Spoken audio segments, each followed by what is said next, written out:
केंद्र सरकार के हर घर तिरंगा अभियान के तहत इस वर्ष भी नागपुर शहर में व्यापक स्तर पर कार्यक्रम आयोजित किए जाएंगे। महापौर नीता ठाकरे ने बुधवार को पत्र परिषद में बताया कि अभियान के अंतर्गत 1,75,000 तिरंगे निःशुल्क वितरित किए जाएंगे। इन्होंने कहा कि अभियान का उद्देश्य नागरिकों में देशभक्ति की भावना को मजबूत करना और राष्ट्रीय ध्वज के प्रति सम्मान बढ़ाना है। राज्य सरकार के दिशा निर्देशों के अनुसार 9 अगस्त से अभियान की शुरुआत होगी। राष्ट्रध्वज विधायक निधि एवं मनपा के विशेष निधि से खरीदे जाएंगे और मुख्य रूप से मनपा स्कूलों के प्रतिनिधियों तथा आर्थिक रूप से कमजोर वर्ग के नागरिकों को वितरित किए जाएंगे। इस अवसर पर उपमहापौर लीला हाथीबेड़, सत्ता पक्ष नेता बाल्या बोरकर और परिवहन समिति सभापति मंगला खेकरे भी उपस्थित थी। नमस्कार करते सर्वांना।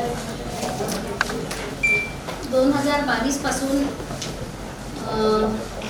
हर घर तिरंगा ही मोहीम राबवली जाते शासनाच्या मार्फत आणि सर्वांच्या मार्फत, म्हणजे सगळ्या संस्था असतील, वैयक्तिक स्तरावर, पक्ष स्तरावर आणि विशेषतः शासनाकडले आदेश आणि सगळ्यांच्या मनात देशभक्तीची भावना जागृत राहिली पाहिजे ही त्याच्या मागची भूमिका आहे। माननीय मोदीजींनी या गोष्टींची सुरुवात केली होती आणि ती चांगली गोष्टी आणण्यात त्यांनी आजपासून सातत्याने ती चालूच आहे। त्यामुळे आता सुद्धा 15 ऑगस्टच्या दिवशी परत हर घर तिरंगा म्हणजे प्रत्येकाने आपल्या घरी तिरंग्याचं म्हणजे ध्वजारोहण करावं या अर्थाचा पुन्हा आणखी तोच तीच एक विनंती किंवा निर्देश शासनाचे अशा प्रकारचे आहे। महानगरपालिका सुद्धा त्यामध्ये तेवढ्याच ताकदीने सहभागी व्हायचं असं ठरवलेलं आहे आणि त्या माध्यमातून आपल्याकडे जे ती प्रेस नोट दिली आहे त्याच्यामध्ये चुकून 75,000 असं झालेलं आहे झेंड्यांचं प्रमाण, पण 1,75,000 झेंडे यावर्षी लागतील अशा प्रकारची एकूण योजना करण्यात आलेली आहे आणि त्याच्यासाठीचा एक साप्ताहिक सुद्धा तशा प्रकारचा एक कार्यक्रम महानगरपालिकेच्या माध्यमातून नियोजित करण्यात आलेला आहे।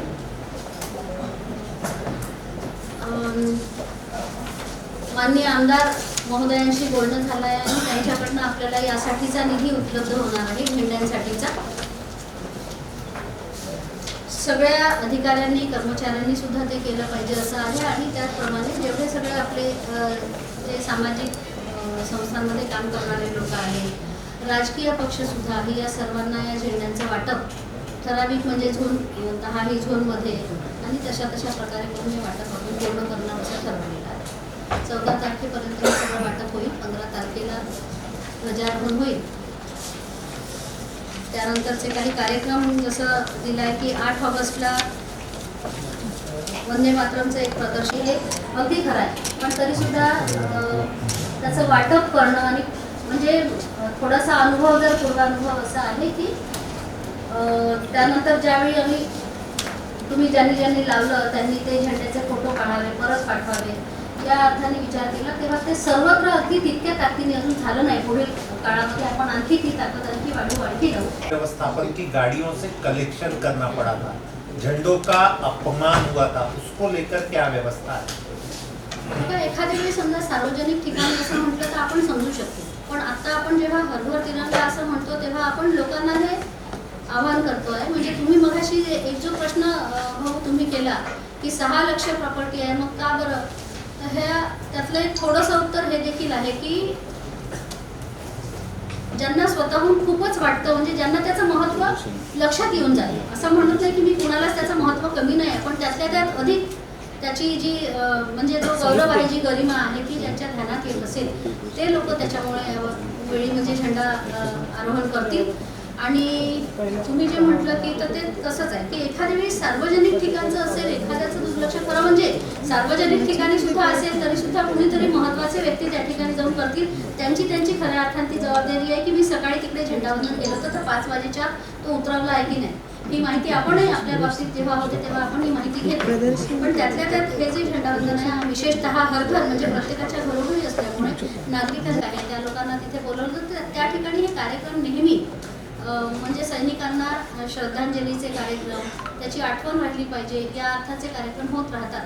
15 ऑगस्ट आपल्याला माहिती आहे की आपला स्वतंत्रता दिवस आहे, पण 14 ऑगस्ट वेगळ्या अर्थाने शहरात अनेक ठिकाणी वेगळ्या अर्थाने म्हणजे कुठे कुठे अखंड भारत म्हणून कुठे कसा हा साजरा होतो आणि त्याच्यापूर्वी जी देशाची फाळणी झाली त्यावेळी ज्या काही गोष्टी झाल्या त्याचे परिणाम देशाला वेगवेगळ्या प्रकारे भोगावे लागले. या गोष्टीच्याबद्दल एक व्याख्यान त्या ठिकाणी होईल अशी योजना.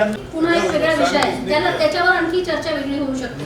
पण देशाच्या, माझा शब्द परत घेते,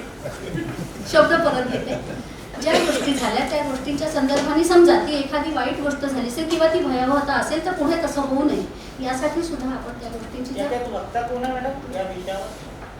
सांगितलं चालेल का नंतर? नाही, ठरलाय. पण जसं मी तुम्हाला सांगितलं की साहेब कुठे कुठे मिळतात आहे त्या अर्थाने आम्ही पाहतो, नाही तर ठरलेलं आहे. मी सांगते तुम्हाला, एरवी दयाशंकर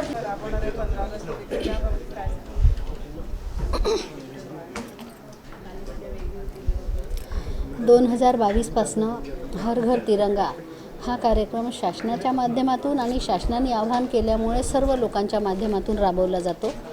त्या संदर्भातच महानगरपालिकेने घेतलेला निर्णय तुम्हाला सांगण्यासाठी म्हणून आपल्या सर्वांना निमंत्रित केलं. प्रेसला माननीय बाल्याभाऊ बोरकर, शिवानीताई, लीलाताई, मंगलाताई हे सगळे आहेत. आपल्याला विनंती ही आहे की 22 पासनं माननीय मोदीजींच्या पासनं सुरुवात झालेला हा कार्यक्रम जो दरवर्षी आपण साजरा करतो, प्रत्येक घरी तिरंगा लागला पाहिजे, महानगरपालिकेच्या माध्यमातून लोकांना आव्हानही आहे आणि झेंड्याचं वाटपही आहे. 1,75,000 झेंडे यावेळी आपण महानगरपालिकेच्या माध्यमातून वाटतो आहे. इतरही काही सेवा संस्था यांच्याही माध्यमातून काही ठिकाणी झेंड्यांचं वाटप होणार आहे. आणि हे झेंडे जे आहे हे 15 तारखेला प्रत्येक घरी असले पाहिजे. मागे काही वेळेस एखाद्या वेळी झेंड्याचा कुठल्याही प्रकारे अवमान होत असेल तर तो होऊ देता कामा नये. या गोष्टीची विनंती आपल्या आणि महानगरपालिकेच्या माध्यमातूनही आम्ही करतो आहे. आणि एक सप्ताह या संदर्भात करतो आहे आपण. तिरंगा वंदे मातरम प्रदर्शन सुरेश भट सभागृहामध्ये 8 तारखेला दिवसभर असणार आहे. जे दुसरा तिरंगा रॅली करणार आहे आपण 9 तारखेला 9 ऑगस्टला, जी बाजीप्रभू चौकापासून लालबहादूर शास्त्रीच्या चौकापर्यंत अशी ती होणार आहे. एक मोठा झेंडा 700-750 मीटरचा मोठा झेंडा त्या रॅलीमध्ये असणार आहे. मोठ्या आकाराची तिरंग्याची रांगोळी कविवर्य सुरेश भट सभागृहामध्येच आपण चित्रित करणार आहे. 14 ऑगस्टला संध्याकाळी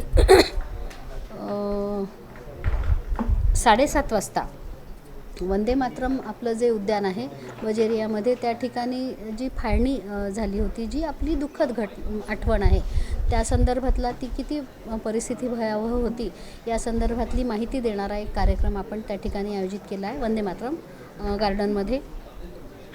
वंदे मातरमावर आधारित सांस्कृतिक असा कार्यक्रम चिटणीस पार्क इथे देखील आहे.